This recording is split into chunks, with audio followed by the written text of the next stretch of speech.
le groupe recherche et développement existe donc au sein de l'ARFOR depuis quand même plusieurs années.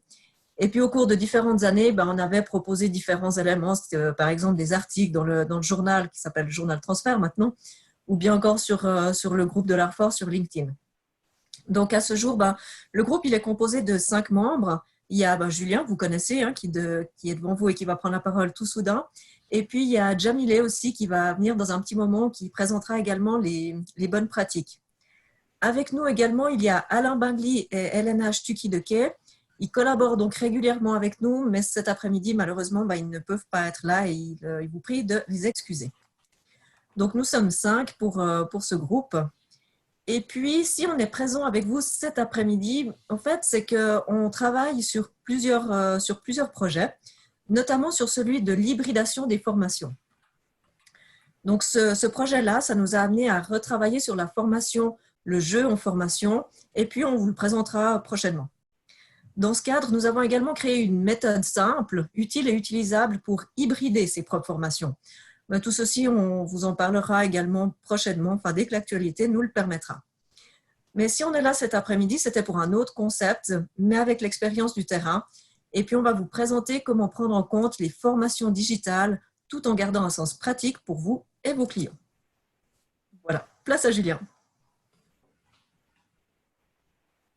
Je vais donc vous partager mon écran. Agrandir un petit peu les fenêtres pour voir quand même le plus possible. Très bien. Donc, comme l'indiquait Magali, ce que l'on vous présente aujourd'hui, c'est un petit extrait des choses sur lesquelles on travaille depuis maintenant quelques mois, puisque elles sont bien plus larges que ça et très pratico-pratiques, mais elles sont plus actuelles que jamais aujourd'hui où on parle de formation à distance et où de plus en plus de gens, enfin, j'ai envie de dire, s'intéressent aux outils. Là, au moins l'effet positif de ce qui se passe actuellement. Alors, on va regarder à travers quelques slides une question essentielle qui est comment utiliser le digital pour soutenir les processus d'apprentissage. Donc, c'est une formulation qui est très importante. Ce n'est pas comment rentrer du digital dans mes formations, ce n'est pas former en digital, c'est soutenir mes démarches d'apprentissage par le digital. En introduction, une chose que je projette toujours quand je fais des formations sur ce thème-là, c'est cette slide qui parle de la formation digitale. Il ne faut jamais oublier que le digital n'est qu'un moyen. C'est un moyen parmi d'autres et la finalité reste toujours la formation, à savoir la mise en place d'un parcours de développement de compétences avec des participants qui se sentent soutenus, encadrés, accompagnés. Et tous les outils que l'on va mettre en place doivent toujours se faire dans ce but-là et avec ceci en tête comme but principal. Avec un gros risque qui est de ne rien perdre en route. Je pense que tous ceux qui ici sont essayés en mode bricolage ces dernières semaines l'ont bien constaté. On se lance dans des outils, on se noie dans des outils, où on fait comme on peut avec les outils que l'on a, et le grand risque, c'est qu'on perd des fois soit la possibilité d'exprimer notre savoir-faire pédagogique que l'on possède, mais on se sent un petit peu à l'étroit, soit, ne pas négliger, ça arrive souvent, simplement d'oublier, d'avoir les outils qui prennent une telle part dans notre réflexion, une telle importance dans notre esprit, qu'on en perd certains réflexes, certains savoir-faire qui pourtant sont bien ancrés depuis des années. Donc c'est vraiment une préoccupation importante, c'est partir de la création d'une expérience de formation, comme quand on crée un guide d'animation, comme quand on conçoit des scénarios de formation, mais se demander où est-ce que le digital peut apporter quelque chose dans ces scénarios. Pour faire un petit historique sur comment est-ce qu'on y arrive, je vous ai projeté un petit schéma qui est l'approche, on va dire, classique de la formation. J'ai dit en salle, j'ai dit présentiel, on en discutait tout à l'heure avec l'équipe du groupe. Actuellement, ces frontières peuvent sembler un peu floues. Quand je parle de présentiel, je parle de synchrone. Je parle par exemple d'une animation de formation sur Zoom. On ne peut pas dire que lorsqu'on forme les gens via Zoom, on est en train de faire du blended learning. On est en train de faire de la téléformation, si on veut utiliser un vieux terme. On fait de l'animation live, mais on n'en est pas encore à un stade où on est en train de réfléchir à notre scénario de formation. C'est déjà une très bonne chose. Aujourd'hui, c'est ça le défi, c'est transposer nos formations présentielles pour pouvoir continuer à les donner. Mais le digital peut faire bien plus que ça, bien plus que transposer. Il peut permettre de transformer le parcours d'apprentissage des participants. Donc, si on revient à la formation en salle habituelle, nous avons un accueil, une ouverture de formation. souvent très travaillées. On sait qu'il faut faire du icebreaking, on veut faire un tour de parole, on a une préoccupation qui est de créer un sentiment d'appartenance au groupe des participants. On veut introduire bien la formation en posant des objectifs, en stimulant les participants. Voilà, là je ne vous apprends rien. On enchaîne ensuite avec des activités et des ressources de formation tout au long de notre journée de formation. Et puis, on travaille tout autant la conclusion. On veille à bien faire une fermeture de la formation, voir s'il y a encore des doutes, éventuellement faire des évaluations, conseiller les personnes pour aller plus loin. On clôt proprement une journée de formation quand on conçoit notre plan. Ça, c'est une chose naturelle pour les formateurs. Maintenant, ce qui s'est vu pendant longtemps, c'est que quand on a voulu faire rentrer du digital, on a introduit du e-learning, c'est-à-dire du développement de compétences au travers de modules en ligne. On a la présence d'auto-formation qui peut venir avant ou après le cours en salle. On n'est pas en train de travailler le cours en salle, de transformer le cours en salle, mais en train de mettre des choses avant ou des choses après pour aller plus loin. Typiquement, faire lire des articles ou faire regarder des vidéos. Mais finalement, on ne considère pas encore vraiment à ce stade-là que le cours commence vraiment avant. On va toujours se dire « Bienvenue dans cette formation » quand les gens rentrent dans la salle à 8 h au premier jour de formation présentielle. Quand on parle du blended, c'est la volonté de dépasser ceci. C'est de se dire que finalement, en tant que formateur, notre rôle n'est pas d'animer les participants au moment où ils passent la porte pour rentrer dans la salle jusqu'au moment où ils la quittent, mais d'animer, de stimuler et d'encourager les participants dès le moment où je suis en contact avec eux, le plus tôt possible, jusqu'au moment où ils ont développé, voire jusqu'au moment où ils ont transféré leurs compétences.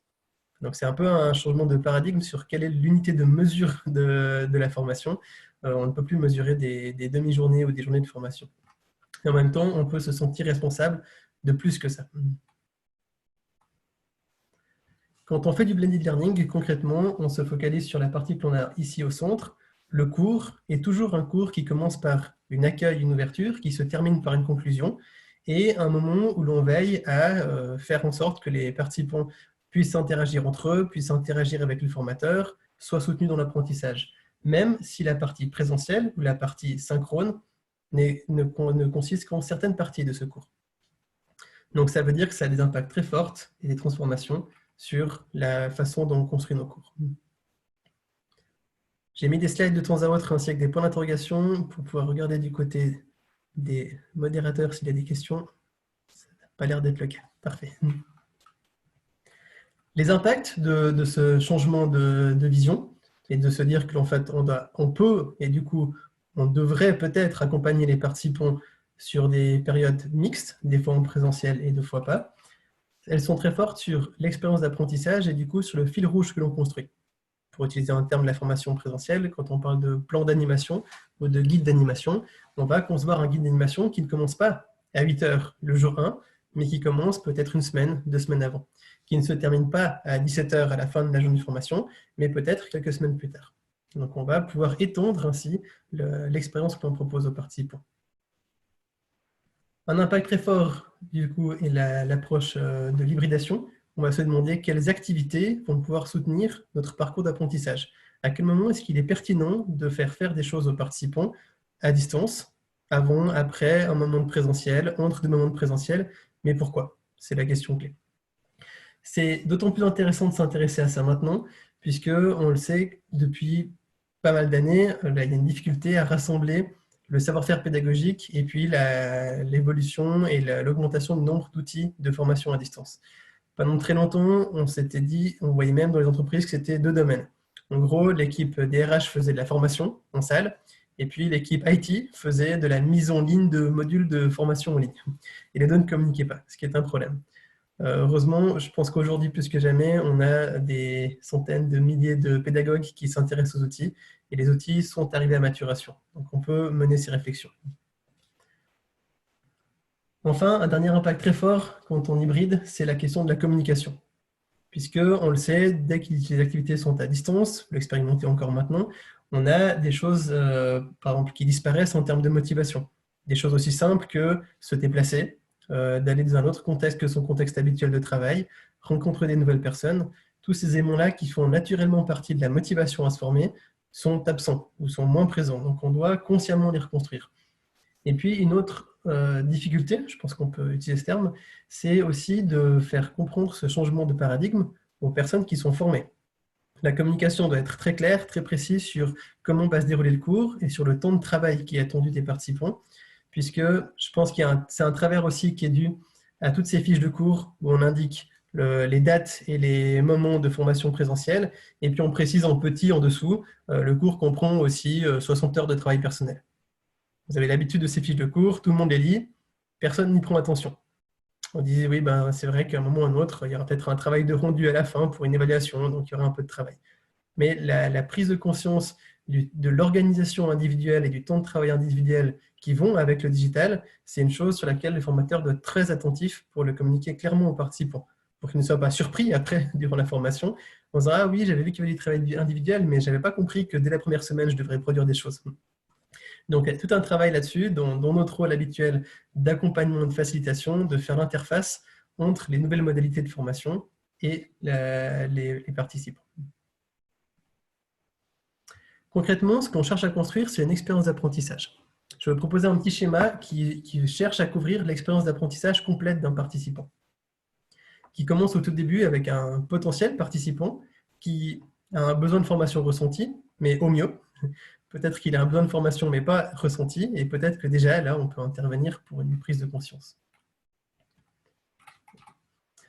On a ensuite un apprenant qui est stimulé, qui va attaquer sa formation, qui a besoin d'informations, qui aimerait être activé, commencer à réfléchir à des choses, qui va se préparer à entrer en formation. Nous avons l'apprenant engagé dans son cours. Donc là, on est vraiment sur le cours, encadré, animé, avec un formateur, un facilitateur en face de nous. Mais la suite de cela, l'étape dont on parle tout le temps, mais qui est toujours très dure à mesurer et à appliquer jusqu'au bout, le transfert. Donc le transfert, le moment où la personne va pouvoir appliquer ce qu'elle a développé comme compétence et éventuellement faire de la formation continue ou aller plus loin. Et puis enfin, si on pense non pas en termes de cours, mais en termes de développement de compétences, aujourd'hui, tout le monde est d'accord sur le fait que la formation est une chose qui ne s'arrête jamais, l'apprentissage est continu. Je sors d'une formation, quel sera le prochain pas?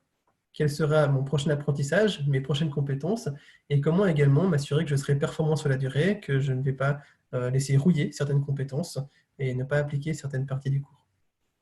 Donc là, on a un schéma qui se veut être le déroulement complet du participant, avec une grande question là au milieu, c'est où se place le formateur? Quelle est la responsabilité du formateur dans ce schéma? À quel moment on se dit que ce n'est pas encore notre rôle, c'est le rôle peut-être des RH ou de l'Institut de formation? À quel moment ce n'est plus notre rôle? Nous, on a développé des compétences, maintenant le fait de suivre, c'est le rôle du manager de notre participant. Voilà, où on se situe.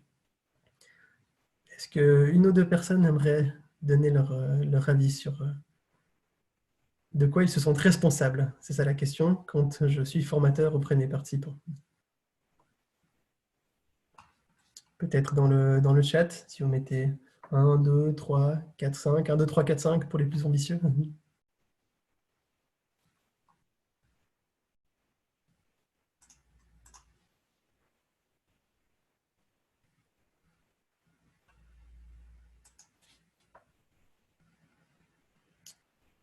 On va tantôt juger.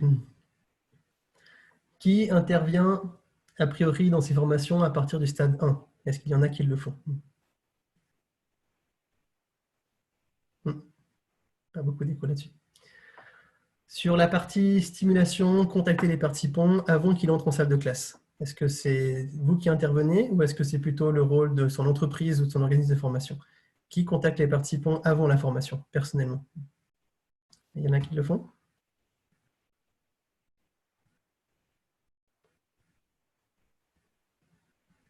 Ah, on a des personnes qui font le 1 à 5.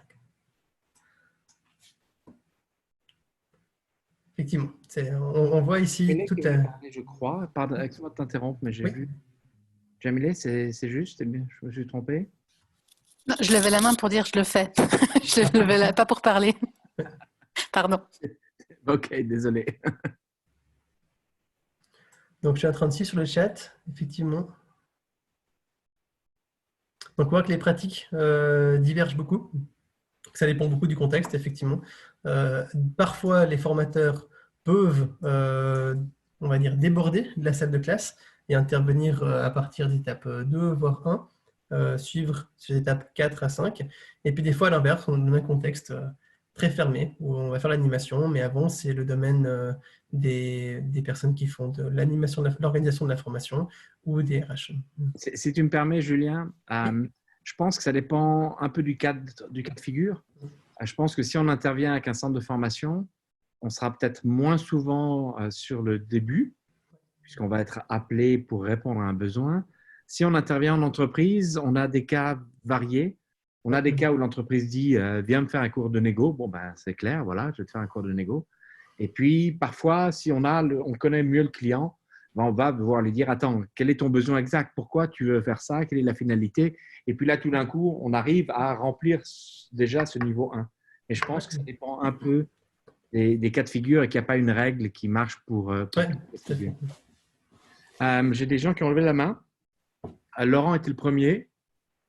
Et ensuite, Pierre-Alain. Laurent? Oui, c'était juste pour… Voilà, moi, la plupart des formations où j'interviens, je ne suis pas au point 2, sauf que j'ai fait des essais, des tentatives, en fait, pendant une année, avec plusieurs groupes, travaillant en particulier avec des cadres intermédiaires qui sont extrêmement chargés et occupés.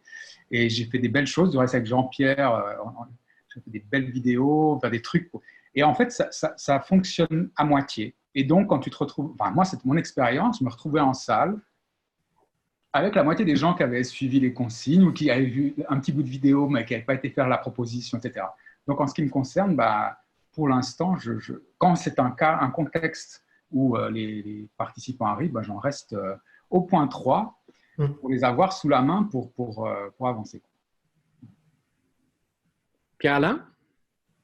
Ouais, je l'ai mis dans le chat. Moi, je suis assez convaincu que l'expérience d'apprentissage, si c'est ça le titre, on en est tous co-responsables. On ne peut pas en être responsable en premier. Et puis, après, ça dépend quel champ d'intervention on a. Mais la co-responsabilité, pour moi, minimum, c'est d'être conscient de cette vue d'ensemble et au minimum de questionner, d'interpeller sur ces différentes phases. Ce n'est pas toujours simple, mais le fait de questionner souvent provoque justement ces éléments de co-création ou de co-mise en place qu'on peut faire avec les différentes personnes, parce qu'il ne faut pas oublier que là-dedans, ça a été dit un peu par Laurent, l'apprenant, il est aussi co-responsable de son parcours d'apprentissage. Donc, s'il ne fait pas son boulot, faut se poser la question, est-ce que c'est une question de ressources? Est-ce que c'est une question d'envie? Qu'est-ce qui fait qu'il n'a pas été mobilisé? Mais ce n'est pas une responsabilité d'un seul acteur, c'est surtout de multiples acteurs. Merci. D'autres commentaires?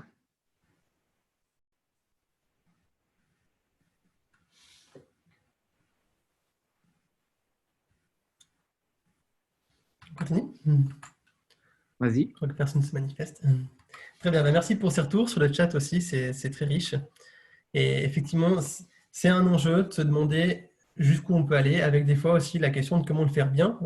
Effectivement, Laurent soulignait à juste titre que parfois on essaye de mettre en place des choses et on se rend compte que la mécanique ne prend pas. D'où l'importance, par exemple, de la communication, comme je l'évoquais tout à l'heure. Je vais vous proposer un postulat, c'est un minima de se sentir responsable des postes 2, 3 et 4. De se dire, dans l'idéal, qu'en tant que formateur, j'aimerais pouvoir stimuler et activer mes participants avant de les rencontrer en salle. Effectivement, c'était Marie-Claire qui précisait que l'étape 1 et 2 sont cruciales pour la motivation. Ce serait dommage de passer à côté de l'occasion d'intervenir sur l'étape 2 pour commencer à préparer nos participants à la formation. De même pour le transfert, où en tant que formateur, je serais à minima intéressé à savoir comment se passe le transfert des participants, mais aussi le transfert, c'est une chose qui se prépare, qui peut se préparer au moment où se passe le présentiel, mais si on peut accompagner les participants lorsqu'ils transfèrent et pas les préparer au transfert, là aussi, il y a des intérêts vraiment forts. Et heureusement, aujourd'hui, on parle beaucoup de la formation digitale et c'est pour ça qu'on remet cette vision de l'expérience d'apprentissage à ce stade, puisqu'on a des outils qui sont arrivés à maturité et qui nous permettent de déborder de la salle de classe, comme je le disais, de casser les murs de la salle de classe, des moments de formation trop carrés, trop fermés, où on ne peut pas intervenir, et puis de créer un parcours et un plan de formation qui va concerner aussi les étapes 2, 3 et 4. Donc ça, c'est notre ambition que l'on mène actuellement avec le groupe R&D. C'est sur un cours pilote que vous pourrez vivre en tant qu'apprenant, de suivre ces différentes étapes et ensuite de pouvoir vous expliquer par quelle méthodologie nous sommes passés pour mettre ceci sur pied. On a fait un petit tour de questions tout à l'heure. On va pouvoir passer celui-ci. Imaginons maintenant que vous ayez la baguette magique. On ne se préoccupe pas encore des outils. On a vu passer dans le chat quelques remarques plutôt tout à fait vraies. Les outils, c'est secondaire. D'abord, on va travailler sur l'expérience et le parcours. J'aimerais vous proposer une petite activité collaborative où on va se demander si vous avez la possibilité de contacter vos participants quand vous voulez. Donc, vous n'êtes plus limité par la salle de classe. Vous pouvez leur demander de faire n'importe quelle activité avant la formation présentielle ou live, entre deux moments de formation présentielle et après. Quelles seraient pour vous les opportunités et qu'est-ce que vous aimeriez faire de cette opportunité dans ce contexte? Pour ceci, je vous propose de revenir à un outil que l'on a expérimenté tout à l'heure. Je vais vous ouvrir un Menti, comme tout à l'heure.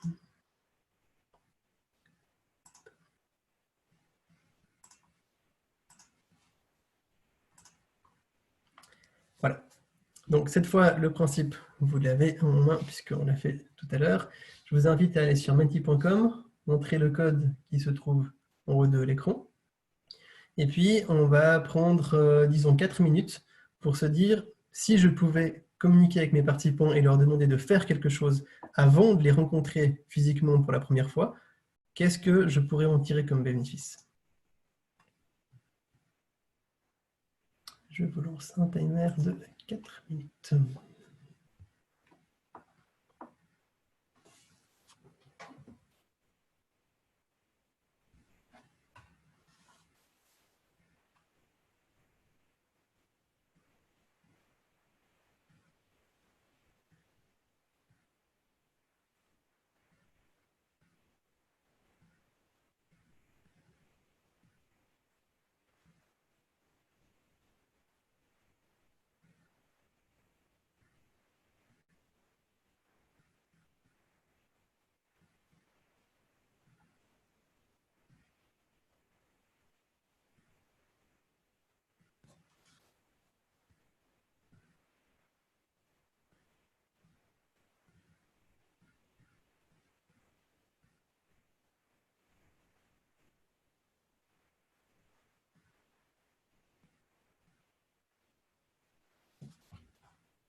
Tout le monde. C'est magnifique.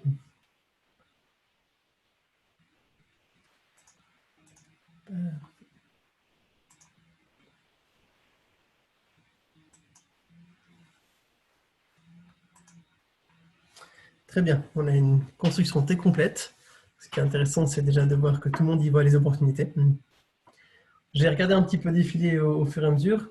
On le voit que les grandes choses qui ressortent, c'est l'envie déjà de pouvoir donner des informations aux participants, pouvoir les préparer, aller au-delà de ça, c'est-à-dire même pouvoir les activer, les inviter déjà à prendre connaissance d'une partie du sujet, commencer à réfléchir au sujet, à se demander à qu'est-ce qu'ils vont en faire. Il y a à l'inverse la volonté de capter des choses chez les participants, de pouvoir leur demander où ils en sont, quelles sont leurs attentes, quels sont leurs besoins, et ainsi pouvoir adapter la formation. Donc effectivement, on le voit, cette possibilité d'ouvrir le cours avant de les voir en présentiel, c'est une chose qui ouvre des opportunités très riches. Pour vous donner un exemple très concret de choses qui peuvent s'appliquer en formation, c'est d'inviter les participants à consulter une vidéo ou un article avant la formation. Ça, c'est une chose qui se fait beaucoup. Et puis ensuite, pas seulement de lire passivement pour éviter, comme le disait Laurent, le risque qu'on envoie quelque chose aux gens, mais c'est un peu une bouteille à la mer. Puis après, les participants arrivent au cours et on ne sait pas trop qui a fait ou pas, mais leur demander de produire quelque chose déjà avant le cours avec ceux qu'ils ont consulté. Ça peut être par exemple de venir au cours avec un bout de papier. Je parle de digital, mais en fait, beaucoup de choses peuvent se faire papier-crayon. Vous envoyez aux participants une vidéo, un article, n'importe quoi sur le sujet de votre cours, et vous leur demandez de venir en classe le premier jour avec un bout de papier où c'est indiqué quels éléments de leur pratique professionnelle ils espèrent changer grâce à cette formation. Ça a l'air de quelque chose de tout simple, mais j'imagine pour ceux qui ont déjà expérimenté ça que vous avez pu constater à quel point ça change toute la dynamique de la formation d'avoir des participants qui arrivent avec des interrogations, des attentes écrites, plutôt que des participants qui passent la porte de la salle à 8 heures puis qui s'asseyent en disant que le show commence. Maintenant, j'aimerais être animé, j'aimerais stimuler à partir de maintenant. Donc on le voit, cette possibilité, elle est riche en opportunités et le digital, de par bien des outils, permet d'ouvrir cette porte de la salle de formation. Très bien, je vais passer à la suite. La slide suivante, on va se poser sur... Est-ce que quelqu'un pourrait peut-être réagir sur cette première partie avant la formation? Je crois que sur le chat, on avait vu tout. Si...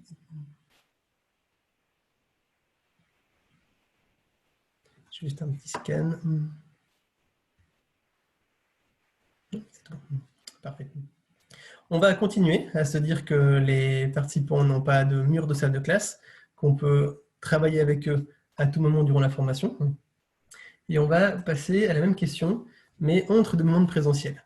Imaginons que votre formation dure 2 jours, 3 jours, 4 jours, et puis qu'à chaque fois, il y a de l'espace entre les deux. Si vous aviez la possibilité de contacter vos participants, d'échanger avec eux, de leur donner des choses à faire, du feedback, qu'est-ce que vous y verriez comme avantage, comme bénéfice? Donc, même exercice qu'avant, je vous invite à aller sur le lien et puis de noter tout ce que vous aimeriez faire avec cette baguette magique.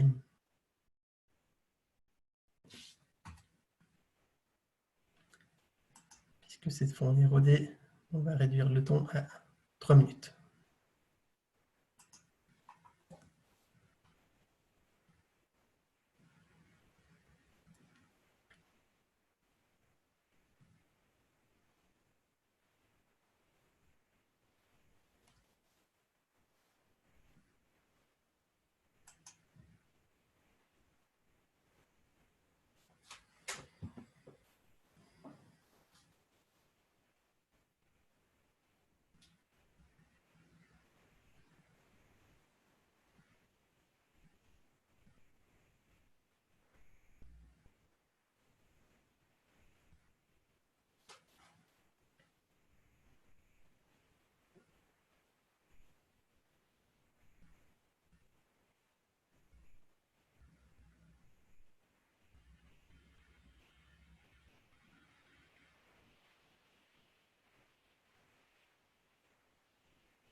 Très bien. Merci beaucoup pour vos inputs. Des choses très intéressantes là aussi. Le moins qu'on puisse dire, c'est qu'il y a un intérêt pour contacter les participants dans des moments de présentiel. Beaucoup de choses en rapport avec la pratique, où là encore, on déborde de la salle de classe et le formateur peut intervenir sur la pratique des participants et récolter des retours du terrain. Donc ça, c'est effectivement une chose très intéressante à effectuer. Il y a aussi tout ce qui touche aux travaux de groupe, au feedback par les pairs. Donc effectivement, d'organiser les participants pour qu'entre eux, ils puissent s'appuyer, faire des retours du terrain, expérimenter ensemble, se corriger les uns les autres et profiter de cet espace qui est créé par le cours pour que déjà ils puissent pratiquer, mettre en œuvre les choses qu'ils ont travaillées et récoltent des retours. Parce qu'effectivement, aussi une chose à ne pas négliger quand on travaille sur la formation blended, c'est qu'on ne veut pas non plus en tant que formateur devoir donner des feedbacks 24 heures sur 24 à beaucoup de gens. Donc l'exploiter le feedback par les pairs, c'est une chose qui peut se faire très fortement. On va passer au dernier moment de formation, toujours en débordant notre salle de classe. Déjà un retour ici. Quelle opportunité après le dernier présentiel? Donc, imaginons que les gens quittent la salle de classe, mais ce sont toujours vos participants. Vous n'avez pas terminé en disant merci, c'était sympa cette formation, pour votre engagement et bonne chance pour la pratique. Non, vous vous dites, pendant encore 2 semaines, je vais vous contacter, on va avoir des échanges, vous allez pouvoir faire des choses. Quels avantages?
Parfait.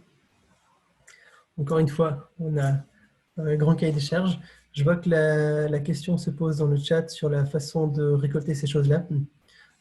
Tout ce qui est, comme on l'a dit tout à l'heure, tout ce qu'on a dans le Mentimeter sera disponible après sur le Padlet, ce qui vous permettra de parcourir ces choses-là.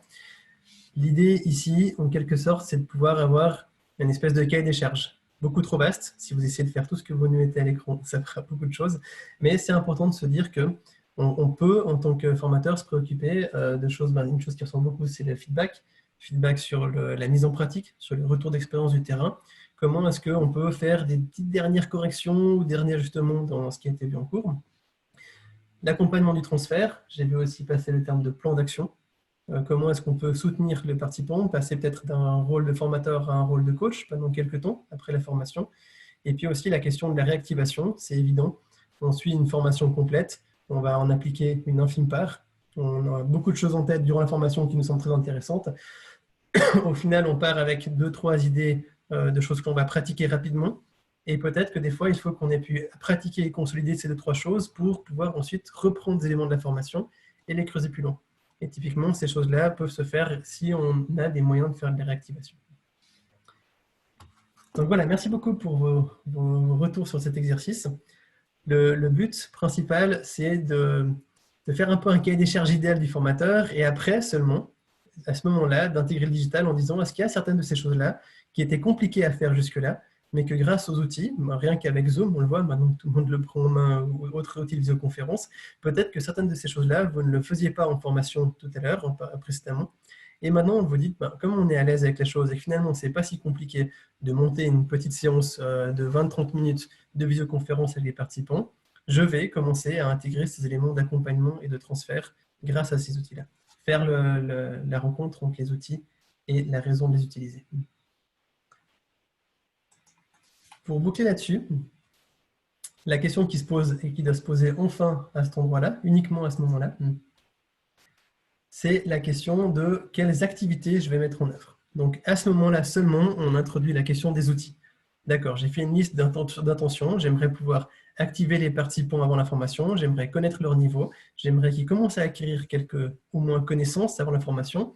Après, j'aimerais les soutenir, j'aimerais pouvoir avoir un retour sur le transfert, comment je peux le faire? C'est à ce moment-là qu'interviennent les outils digitaux sur lesquels on travaille actuellement. Je vais terminer en vous donnant une piste sur laquelle aller. Certains d'entre vous les connaissent déjà, ce sont les cartes de l'hybridation. Je crois qu'elles ont aussi été abordées lors de l'Air for Zoom précédent, qui sont typiquement un outil que l'on a créé avec Magali au CEP sur la question de quels sont les besoins du formateur et des participants auxquels on aimerait répondre avec des outils. Donc, je vais vous les présenter. Ici. Donc, c'est un outil des cartes, donc vraiment destiné à être imprimé au recto verso, où à chaque fois, on a un côté de la carte qui présente une question, par exemple, et si vous pouviez éviter de répéter les mêmes bases théoriques à chacun de vos cours. Ce serait assez tentant. Donc, en fait, l'exercice qu'on a fait précédemment sur le Mentimeter, c'est cet exercice-là. Et si vous pouviez, vous avez noté toute une liste de choses que l'on aimerait pouvoir faire. Sans savoir forcément encore comment, on aimerait pouvoir les faire. Et ces cartes-là ont pour but de commencer à donner des pistes sur ensuite quel outil, quels usages. Donc, j'ai évité de répéter les mêmes bases théoriques à chacun de vos cours. Au dos de la carte, je vais trouver des moyens de le faire. Par exemple, une vidéo d'introduction du sujet avec les thèmes qui seront abordés. Des documents et des liens pour se former avant le cours. Un quiz en ligne, suis-je prêt pour le cours? Qui répond peut-être à la demande de Laurent sur les gens doivent faire des choses, comment je sais qu'ils les ont fait. Une checklist, est-ce que je suis prêt pour le cours qui aura lieu dans 3 jours? Un email pour encadrer, accompagner les participants, les encourager à se former. Donc, vous voyez, la démarche que l'on fait, c'est cette démarche de voir d'abord à quel besoin j'aimerais répondre et ensuite quels outils peuvent être utiles. Donc, à ce stade-là, les cartes de l'hybridation sont très intéressantes puisqu'elles vous donnent des besoins. Vous pouvez piocher ceux où vous vous retrouvez et puis ensuite voir quels outils peuvent y répondre. Après, quand on est à l'aise avec une certaine série d'outils, on peut faire l'exercice qu'on a fait avec le Mentimeter, à savoir quels sont les besoins auxquels j'aimerais répondre. D'abord, définir mon cahier des charges. D'abord, qu'est-ce que je veux faire avec le digital. Et après, voir quels sont les outils qui vont me permettre d'y répondre. Donc, si vous reprendrez à travers le Padlet, disons, soyons optimistes, 3-4 éléments sur avant la formation présentielle, entre 2 moments et après, et que pour chacun de ces 3-4 éléments, vous vous demandez quel outil digital pour y répondre, vous serez dans une première pas d'une démarche d'hybridation, de méthode de démarche d'hybridation, en faisant les choses dans le bon sens. Pour quels avantages pour moi, quels avantages pour l'apprenant, et ensuite, quels outils vont pouvoir être utilisés.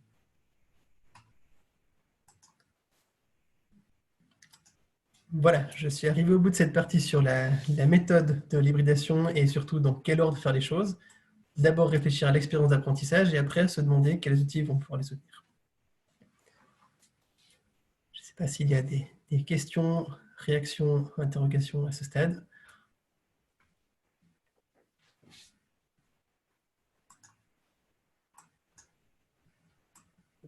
Merci infiniment, Julien. Très volontiers.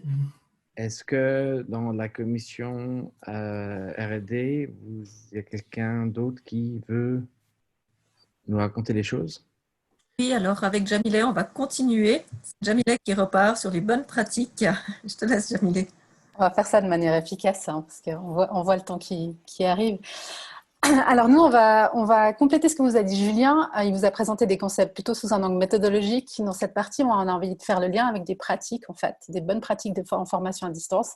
Évidemment, on ne va pas être exhaustif. Il y a des choses que vous savez certainement déjà. Il y en a qui ont des grandes expériences, d'autres plus novices, certains enthousiastes, certains réticents. Donc, le but, c'est vraiment de faire émerger les points clés dans le choix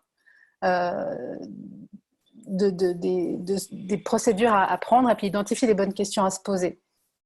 Donc avec Magali, on va le faire à la suite.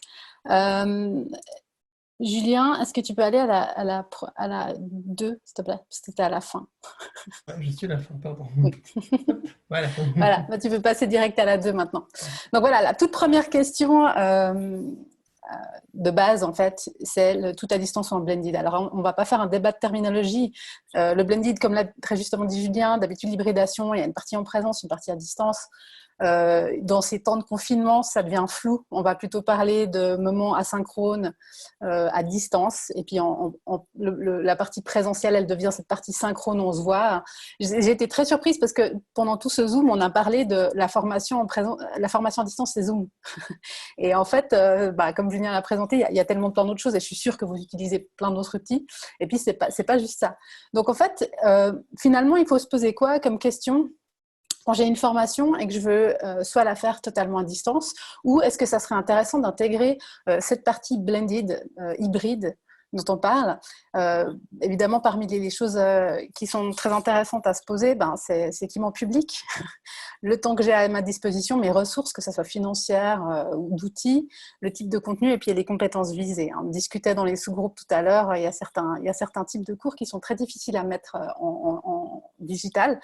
Cela étant dit, c'est toujours très intéressant de voir les avantages et les risques. Nous, on a identifié juste quelques points. Le e-learning seul, les avantages classiques, c'est la modularité et la flexibilité.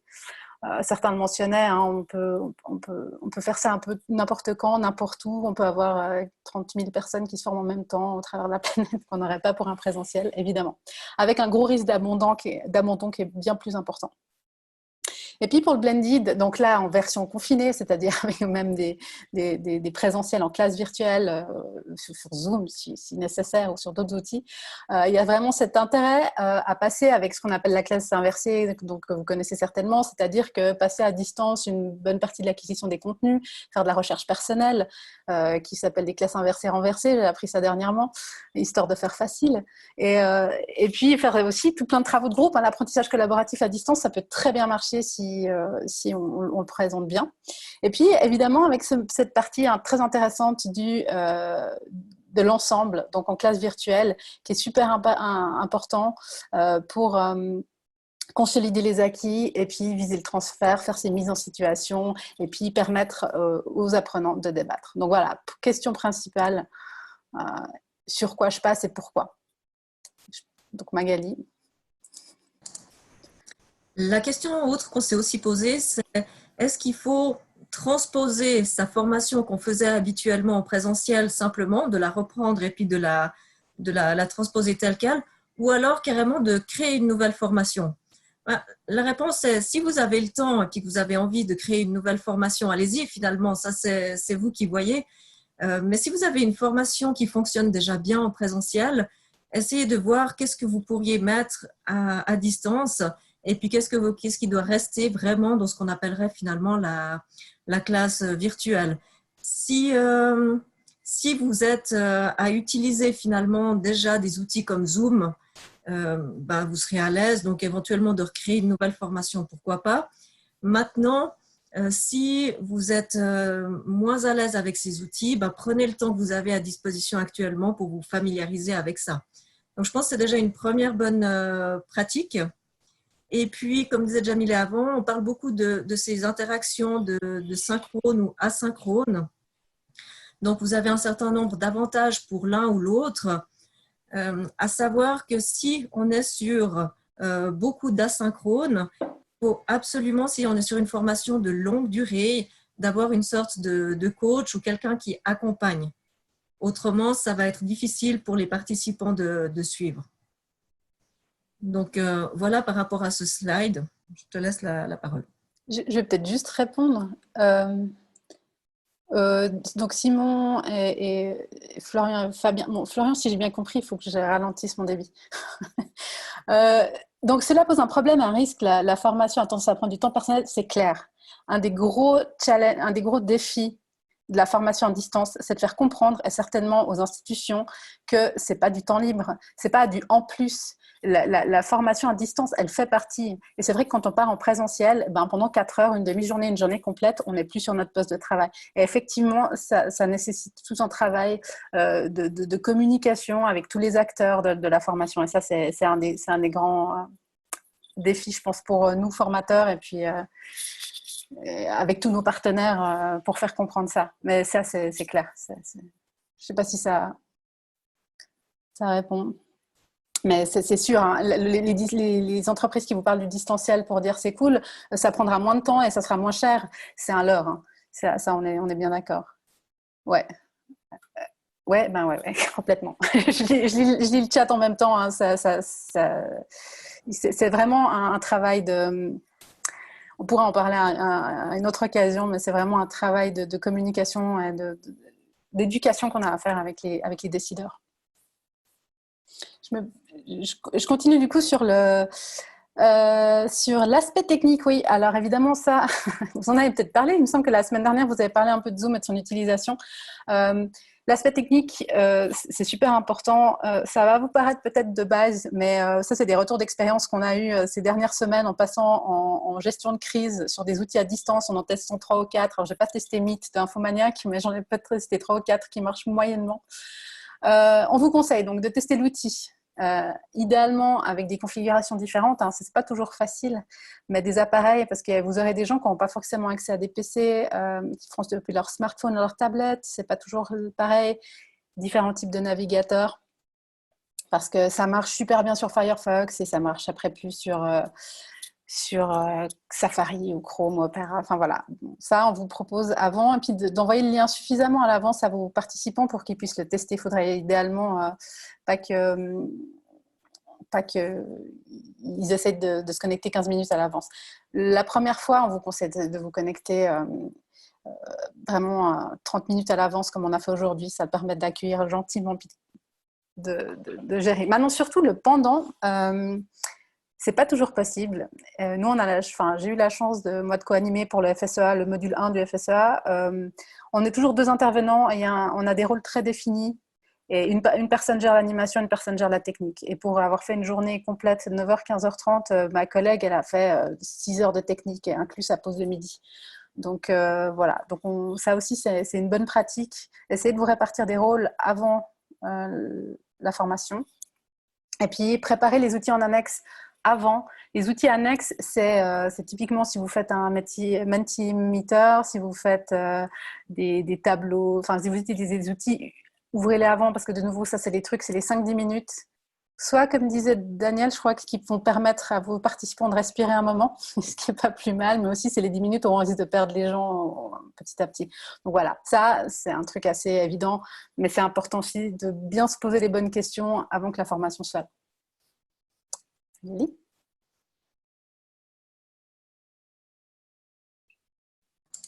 Alors, par rapport aux durées et types d'activités, je crois que les bonnes pratiques, vous les connaissez déjà pour une certaine partie. Ça a déjà été fait. Donc, ce qu'on dit en général dans la plénière entre 45 et 60 minutes, c'est évidemment, c'est idéal, ou les pauses. Donc, ça, je ne reviens pas dessus. Ça a déjà été dit à plusieurs reprises.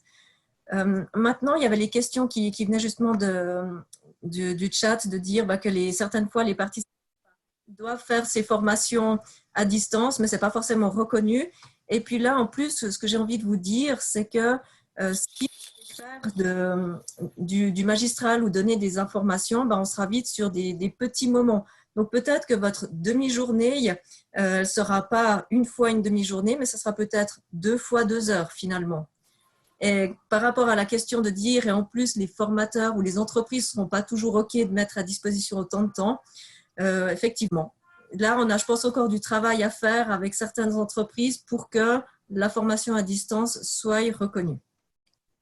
Malgré tout, c'est vrai qu'une journée complète de classe virtuelle ou de formation à distance, c'est très long, et pour le formateur et pour les participants. Vous voyez déjà ici, ça fait bientôt 2 heures qu'on est ensemble avec une pause.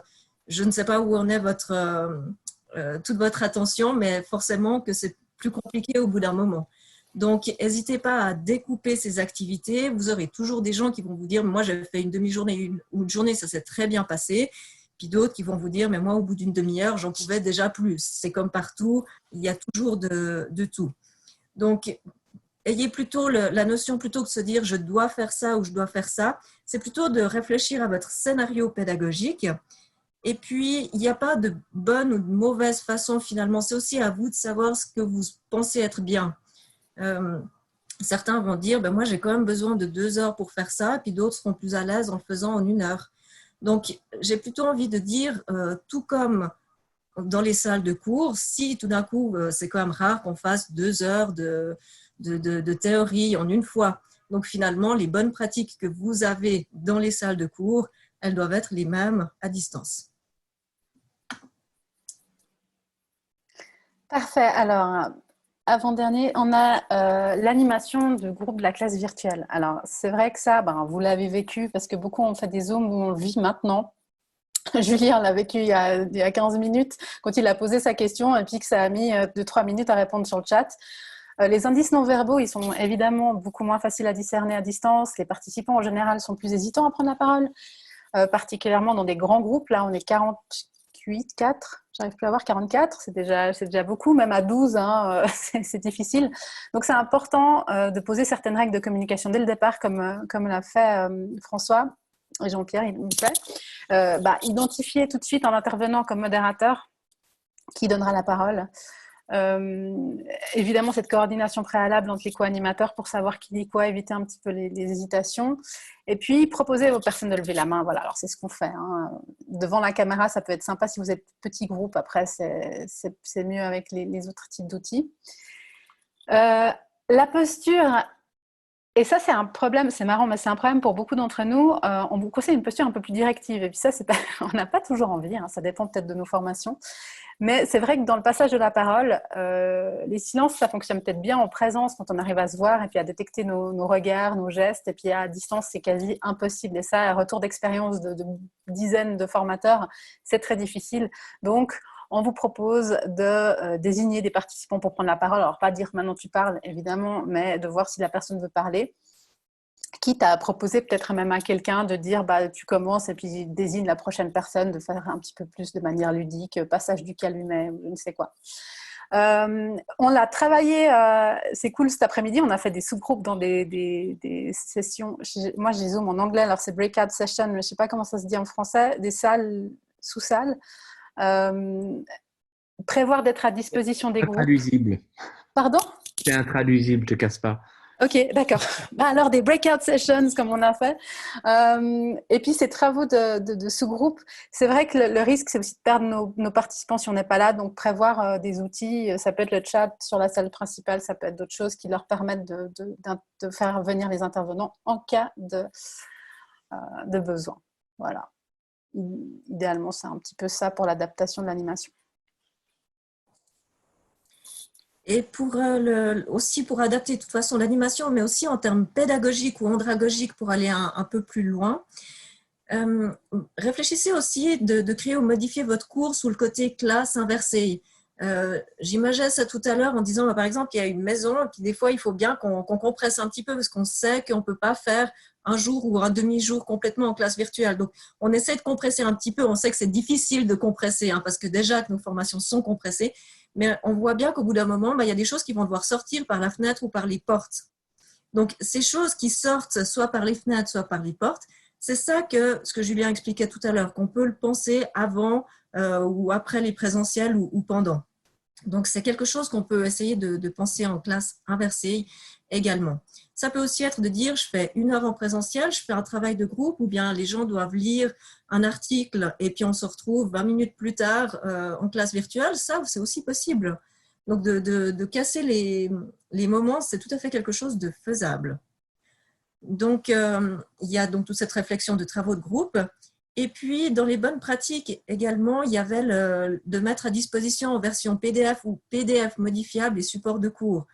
Là, c'est vrai qu'on en a entendu aussi parler par rapport à l'école ou bien aux jeunes. Mais alors, sachez que tout le monde n'a pas toujours actuellement la possibilité d'imprimer. Donc, le fait d'envoyer les documents avant, ou en tout cas de les mettre à disposition, alors ici, on les a sur Padlet.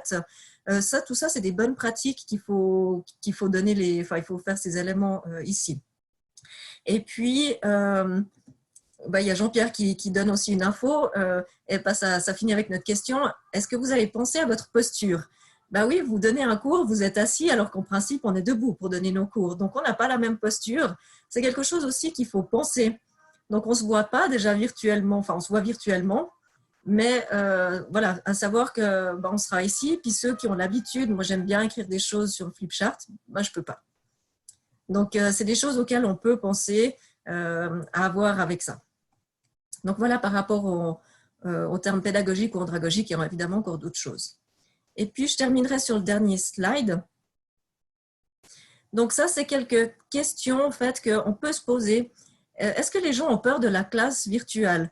Alors, peut-être, comme ça fait 4 semaines qu'on y est, peut-être un peu moins, mais je dirais que de manière générale, la réponse est oui. Donc, certaines personnes, vous l'avez dit, ont envie d'aller de l'avant, d'autres pas. On l'a vu avec l'histoire des entreprises qui disent on arrête tout. Il y a d'autres entreprises qui essayent des choses. Donc, on n'a pas de réponse de oui ou non, mais enfin, certains, oui, ils ont peur de la classe virtuelle et il faut en être conscient. Le fait aussi que certains sont tout le temps sur leur ordinateur ne leur donne pas forcément envie de faire une formation à distance. Est-ce que vous allez avoir des problèmes techniques? Peut-être que oui. Il faut être clair, il ne faut pas le cacher, mais chaque fois qu'on parle technique, il peut y avoir des problèmes. Donc, il faut se tester. Est-ce que c'est insurmontable?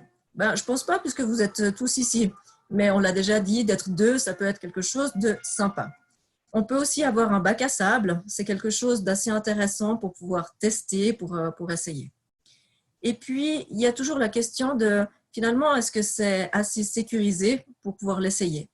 Donc, si c'est oui, essayez. Et puis, si ce n'était pas dans la bonne direction comme vous le faites dans un cours, adaptez.